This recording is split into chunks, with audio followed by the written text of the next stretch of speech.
Emily's hands trembled as she stalked the freezer section. The fluorescent lights flickered overhead, casting eerie shadows across the empty grocery store. It was nearly closing time on Wednesday, and most of her coworkers had already finished their shifts. She slid open the glass door of the industrial freezer, arranging boxes of frozen vegetables, when something caught her eye, a dark shape behind the frozen pizzas. Emily squinted, leaning closer. The shape became clearer, and her heart stopped. A man lay motionless among the frozen goods. Her scream shattered the quiet store. Emily stumbled backward, falling to her knees as her hands flew to her face. Footsteps pounded down the aisle as her manager and the few remaining staff rushed toward her. "Emily! What's wrong?" Her manager's voice faltered as he followed her terrified gaze to the freezer. "Oh my God! Someone call 911!" Emily cried, tears streaming down her face. She couldn't look again, couldn't bear to see the still body behind the frost-covered glass. Within minutes, the quiet grocery store transformed into a chaotic crime scene. Police cars with flashing lights filled the parking lot, and officers cordoned off the freezer section with yellow tape. Emily sat trembling in the break room, trying to process what she had seen. Officer Derek Trench approached the freezer with measured steps, his experienced eyes taking in every detail. When he saw the man's face, he stopped abruptly. "Do you know who this is?" his colleague asked. "Sadly, I do," Trench replied, his expression grim. Behind them, paramedics rushed past, working quickly to assess the man. To everyone's surprise, they didn't cover him with a sheet. He was still alive. "Sir," Trench's colleague pulled him aside, "there's something you should know about this man." Before he could continue, Trench held up a hand. "We need to keep his identity confidential. This could be bigger than we thought." They returned to the break room to question Emily further, but found it empty. The officers exchanged alarmed glances and immediately initiated a search. Emily had vanished. At the Davis home, Emily's parents sat rigid with worry. Her mother's hands were clenched so tightly that her knuckles had turned white. "She's always been responsible," Mrs. Davis whispered as officers took notes. "She would never just disappear." The family answered questions about Emily's routines, friends, and recent behavior, but nothing provided any clues to her sudden disappearance.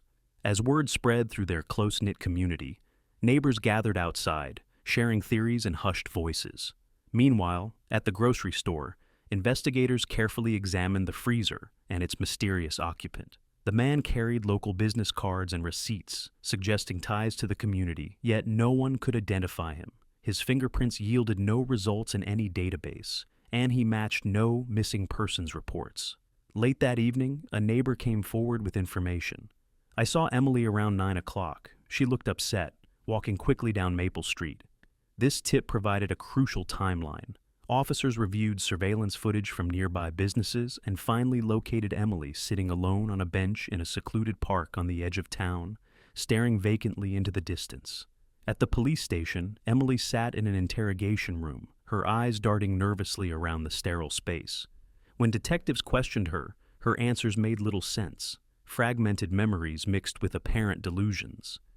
"There were shadows," she mumbled, "voices. Someone was watching me for weeks." Some officers suspected guilt.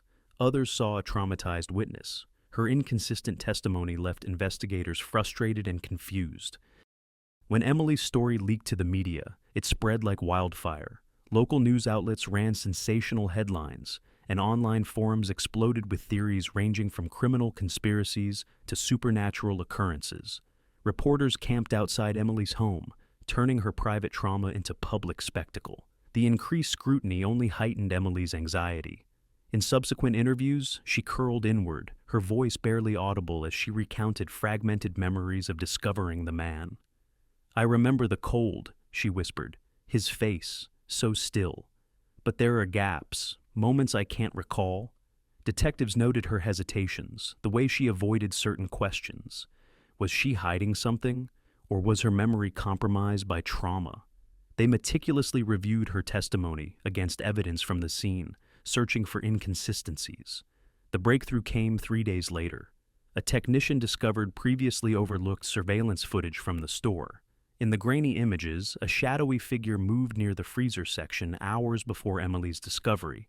Someone other than Emily. This new evidence energized the investigation. As detectives followed this lead, they uncovered connections to several local businesses. What had seemed like an isolated incident now appeared to be part of something much larger. Then came the most stunning development. The man from the freezer regained consciousness in the hospital. He identified himself as Agent Mark Collins, an undercover operative investigating a criminal network operating within the community.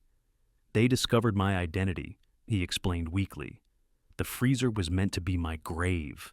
His testimony transformed the case. Collins had been gathering evidence against a sophisticated operation, using local businesses as fronts for money laundering and drug distribution. His near-fatal accident had been an attempt to silence him permanently. With Collins' intelligence, police coordinated a series of raids across town. Trusted establishments, a hardware store, a popular restaurant, even a daycare center, were revealed as fronts for illegal activities. Arrests mounted as the criminal network collapsed. Emily, now cleared of any suspicion, slowly began to heal. The traumatic discovery that had upended her life had inadvertently exposed a dangerous criminal enterprise. "I keep thinking about what would have happened if I hadn't been assigned to stock the freezer that night," she told Officer Trench weeks later. "He would have died there, and no one would have known the truth." Trench nodded. "Sometimes heroes don't set out to be heroes, Emily. They just do the right thing when faced with the unimaginable."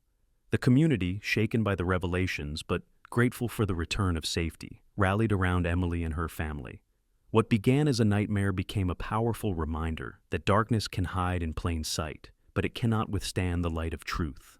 As for Emily, she eventually returned to work, though not in the freezer section. Some scars take longer to heal than others, but each day became easier than the last as she found strength in knowing that her moment of terror had ultimately brought justice and peace to her community. Behind the frost-covered glass of that grocery store freezer had been not just a man fighting for his life, but a town's chance at redemption. And Emily, an unlikely hero, had been the one to find it.